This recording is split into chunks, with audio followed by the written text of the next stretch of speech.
കാതടപ്പിക്കുന്ന ശബ്ദത്തിൽ പാട്ടും ഡ്രിങ്ക്സും പലർക്കും ബാലൻസ് നഷ്ടപ്പെട്ടു തുടങ്ങിയിരുന്നു. ഒപ്പം രേണുവിനും ഒരു തലചുറ്റൽ പോലെ. കാലുകൾ നിലത്തുറയ്ക്കുന്നില്ല. ഭാരം നഷ്ടപ്പെട്ട ഒരവസ്ഥ. എവിടെയെങ്കിലും ഒന്ന് കിടക്കാനായി അവൾ ചുറ്റിനും പതറിപ്പതറി നോക്കി. ഐഷു, ഐഷു, ഇവളിത്. ഐഷുവിനെ വിളിച്ചെങ്കിലും രേണുവിന് ശബ്ദം പോലും പുറത്തേക്ക് വന്നില്ല. ഹോട്ടലിൽ റൂം ബുക്ക് ചെയ്തിട്ടുണ്ടവൾ, ഐഷു. ആ ഓർമ്മ വന്നതും ആരോടും യാത്ര പറയാൻ പോലും നിൽക്കാതെ അവൾ മെല്ലെ എഴുന്നേറ്റ് തപ്പിത്തടഞ്ഞ് റൂമിലേക്ക് നടന്നു.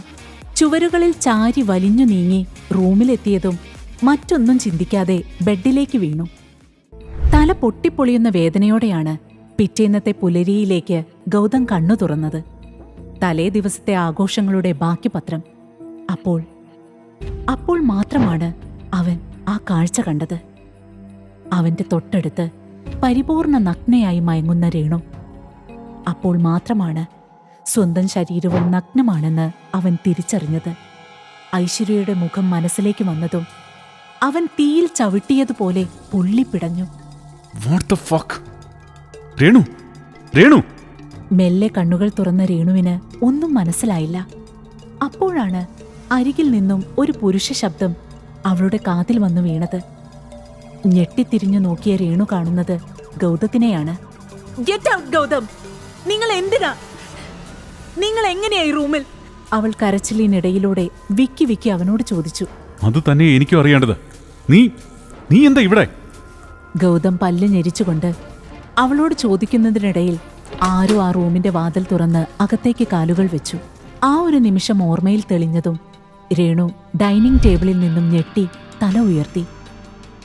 കുറച്ചു സമയം വേണ്ടി വന്നു അവൾക്ക് ആ ഓർമ്മകളിൽ നിന്നും യാഥാർത്ഥ്യത്തിലേക്ക് എത്താൻ.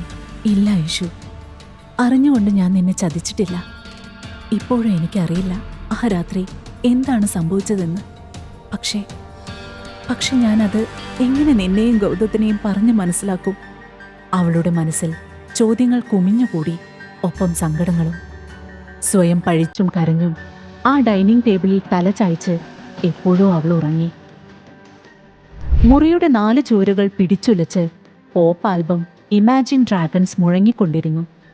എന്നാൽ അതൊന്നും ഐഷു കേൾക്കുന്നുണ്ടായിരുന്നില്ല. അവളുടെ തലച്ചോറിലൂടെ ഓർമ്മകൾ ഭ്രാന്ത് പിടിച്ചതുപോലെ ദിക്കറിയാതെ പായുകയായിരുന്നു. അതിനിടയിൽ എപ്പോഴോ പാട്ടിന്റെ ശബ്ദം ചെവിയിൽ വന്നലച്ചതും അവൾ റിമോട്ടിനായി പരതി. മോശം പിടിക്കേ, ഈ റിമോട്ട് ഇതെവിടെ പോയി? പിറുപിറുത്തുകൊണ്ട് അവൾ ബെഡിൽ കിടന്ന സാധനങ്ങൾ ഓരോന്നായി മാറ്റി തിരയാൻ തുടങ്ങി. ബെഡിലുണ്ടായിരുന്ന 1-2 മാഗസിനുകൾ കൂടി താഴേക്ക് വീണതിൽ നിന്നും കുറേ ഫോട്ടോഗ്രാഫുകൾ തറയിലേക്ക് നിരന്നു.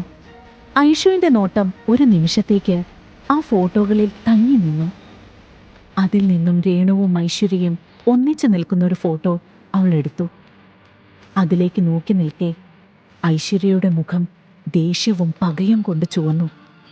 എന്നോട് ചെയ്തതിന് നീ റിഗ്രറ്റ് ചെയ്യും. എന്നെ ചതിച്ച് നീ നേടിയെടുത്തു എന്ന് വിശ്വസിക്കുന്ന ഒന്നും നിന്റേതല്ല, നിന്റേതാവുകയില്ല. ഗൗതം എന്റേതാണ്, എന്റേത് മാത്രം. അവൾ ആ ഫോട്ടോ പിച്ചിക്കേറി വേസ്റ്റ് ബിന്നിലേക്കിട്ടു. ബാക്കിയുള്ള എപ്പിസോഡുകൾ ഫ്രീ ആയി കേൾക്കുന്നതിനൊപ്പം റൊമാന്റിക് ക്രൈം ത്രില്ലറുകൾ അടങ്ങുന്ന മറ്റു പ്രീമിയം ഓഡിയോ സീരീസുകളും സൗജന്യമായി ആസ്വദിക്കാൻ ഉടൻ തന്നെ കുക്കു FM ആപ്പ് ഇൻസ്റ്റാൾ ചെയ്യൂ.